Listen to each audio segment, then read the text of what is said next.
Keep it steady now.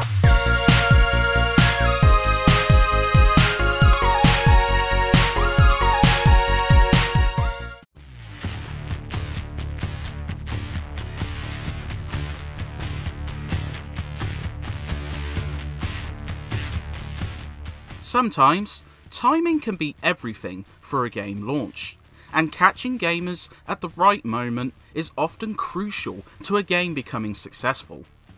For Mortal Kombat Gold, however, the timing could not have been any worse. Launching alongside the Dreamcast in many locales, this updated version of MK4 was panned by critics and gamers, and in hindsight, it didn't stand a chance. Competing with Power Stone, Virtua Fighter 3 Team Battle, and a little game known as Soul Calibur, doomed this Eurocom port to failure before it even launched. But much like scratching the dust off of a rock to find a diamond fragment, there are ways to scrape some fun from MK Gold. Only if you dig deeply, though.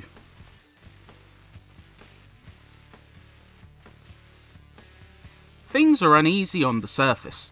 Gold is an updated port of Mortal Kombat 4, which originally launched in 1997. The fighting game landscape had seen drastic improvements in just the 2 years since, and even next to accomplished fighters on older systems, like the PlayStation's Tekken 3, this one felt dated at the time. The gimmick was the shift to 3D, although it still played on a 2D plane. You can perform a maneuver to dodge and change the plane somewhat, but it plays quite similarly to MK games of old. But there's still some base appeal here. Every strike draws blood, and little combos can start splashing the screen sharpish. Squeamish grabs, which crack bones with an auditory screech, are impactful. That being said, the combo system here feels a bit uneasy. It feels awkward to chain moves together, and the DC's D-pad can make some techniques harder to perform. But on the whole, it's a solid fighter.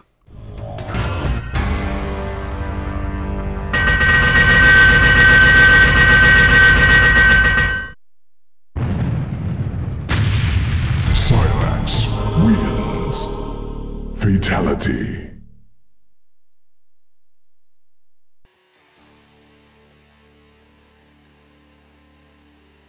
Gold, despite being so rushed it had to be reprinted to fix a slew of bugs, did come with some new additions.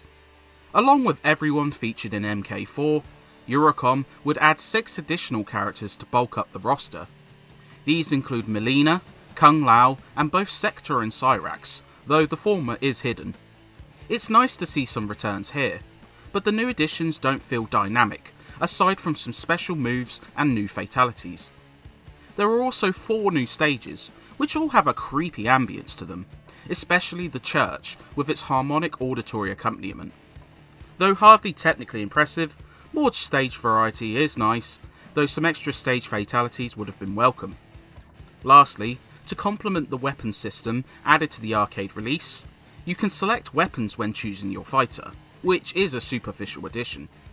Gold's additions range in quality, and while returning fighters is a nice touch, they don't help bring the gameplay up to snuff with competing games.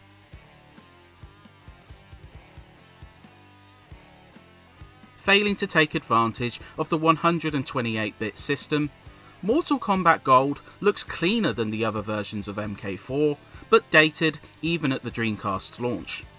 Models, though made up of significantly more polygons, still look unflattering. Textures are bland, animations are awkward, and objects are poorly rendered. At least the game runs at a smooth clip, but it pales next to the arcade even.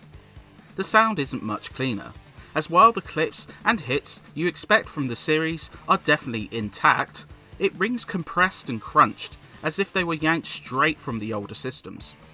But despite this, the music has some excellent tracks, and the ominous ring before fatalities still sends chills down your spine. Bugs can diminish these highs though, including weird audio bugs that pause the gameplay, and an unwieldy camera system which can obscure fatalities completely. But we had a deal. A deal? I am not a god of my word, reptile. All deals are off!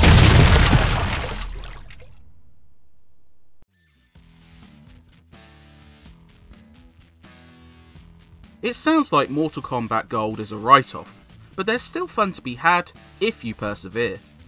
Solo players may tire of arcade quickly, especially with Goro proving a cheap boss to fight, but it's worth struggling through to witness the hilarious endings. Poorly voiced, garishly animated, but genuinely entertaining, they range from head-scratching to absolutely laughable. Fatalities, though sometimes awkward to execute, are usually fun to watch, though the shorter list of finishers and sometimes simple executions aren't the best. And like any good fighter, multiplayer options are good fun. You can spar in traditional fights, with modifiers adding a zany edge to repeat encounters, including certain conditions rewarding Meat, a playable, skinless monster. You can also partake in 2v2 arcade, with some hilarious gibbing when one character loses all health.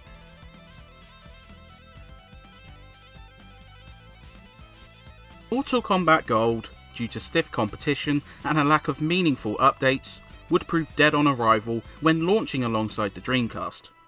This 1997 fighter would feel out of place in just the 2 years since launch, and next to the genre-defining Soul Calibur, it would appear borderline Jurassic. When you factor in how few updates were made to this version, and it didn't help matters at all. But stripping this aside, and finding another friend to join in, there was still some unorthodox and wild appeal to be found here. A solid fighter, but one which time hadn't been kind to in the slightest, and the series would see better days after this admitted low point. You can't drop me. You have to uphold the law. You have to arrest me. Wait, this is brutality. You can't do it. Wrong, Jarek. This is not a brutality. This is a fatality.